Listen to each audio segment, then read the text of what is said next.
Hey y'all, it is Mike. Yeah, nice and scruffy.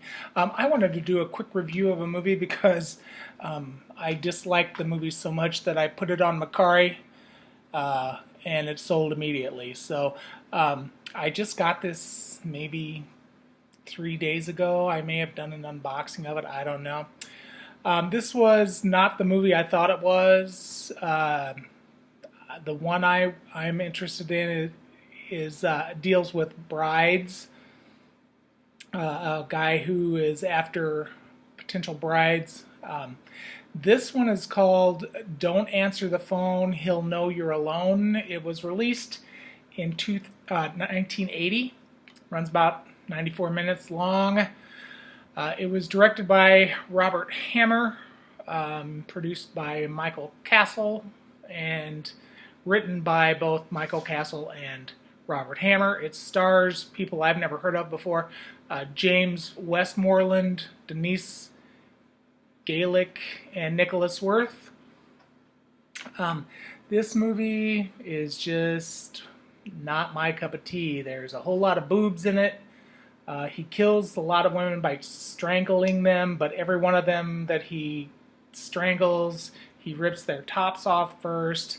Strike one for Mike. I don't do gratuitous nudity. I think it's ridiculous and unnecessary in most cases. And every single female, even the lead female in this movie, had to show her boobs. Why? Why aren't the guys required to show their peters? I don't get it. It's what I hated about 70s and 80s horror. It's always a little too oversexed for me. I just want them to kill people and move on. So yeah, this movie I couldn't keep. Just can't do it. So basically we have this guy who has some kind of mental issue. He thinks by killing women he's doing the religiously correct thing, so all of his murders have something to do with God. What?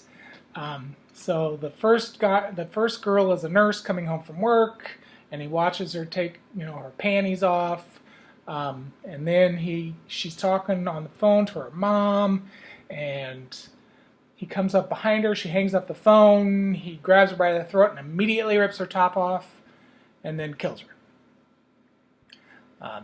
He does this with every, this girl he picks up because he's allegedly a photographer. That's what he does. He takes nasty pictures and sells them to a nasty picture guy who publishes them or sells them or whatever.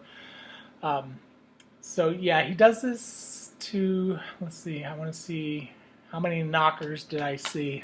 There were a lot. Yeah, so he kills a hooker after making her call this female doctor that's on the radio. She's the main character.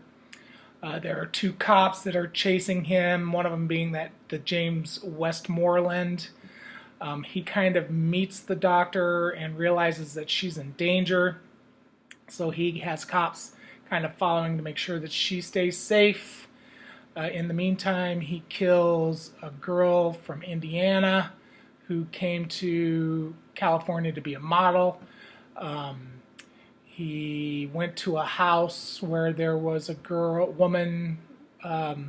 He like follows these women. So actually, the second one was this woman that he followed from the doctor's office, this female doctor's office, psychiatrist, and he follows her home, gets in her house. Actually, he breaks into her house in the middle of the night, rips her top off, and kills her. Then he does the hooker. He pays, and he can't perform, of course. So he has her call this doctor and explain to her what she's doing and that she doesn't want to be a hooker anymore, and that the guy who's with her has talked to her in the past and he always gets headaches. And she realized who this girl was talking about, and then he kills her, and the doctor hears it. So that's when the doctor goes to the cops and say, hey, I've talked to this guy. His name is whatever. So then he finds the model girl. brings her back to his studio, puts her in some kind of, I don't know, shackles or something, and rips her top off and kills her. Then he goes to this woman's house. He was supposed to meet somebody there, I assume. I don't know. At this point, I was done with the movie, so I wasn't paying too much attention. But he goes to this person's house. He was supposed to meet somebody there. They weren't there. He liked the looks of this girl, so he talks her into letting him in, and they talk about modeling and that she's beautiful, blah, blah, blah. She says, okay, you're kind of weird. I need you to leave. I got to get ready for an interview. He rips her top off and kills her, and her roommate comes out of a room with her top off, and he kills her. Ta-da! So then we finally get to the quote-unquote climax of this movie, where he goes to the doctor's house, rips her top off, but he doesn't kill her because the cop shows up. Or did I say doctor or cop? I don't know. At this point, I don't care.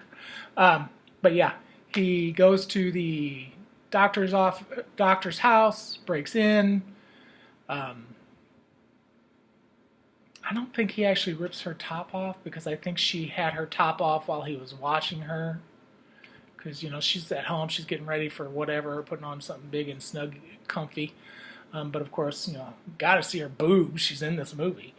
But then the cop shows up. There's a big battle. This guy, you know, fight, shoot. He shoots the guy in the balls. The cop does. Doesn't kill him. Puts him in handcuffs. He breaks the handcuffs. He gets loose. Shoot. Finally, the guy dies. No more boobs. End of movie. Immediately on Macari. And it's going bye-bye this week, so I needed to make sure that I did a little review on it. So if you like boobs, I mean, the movie itself is very creepy, atmospheric. The guy himself is like wacko. The lead guy, his name is Kirk in the movie, and he's played by Nicholas Worth. Yeah, he's good.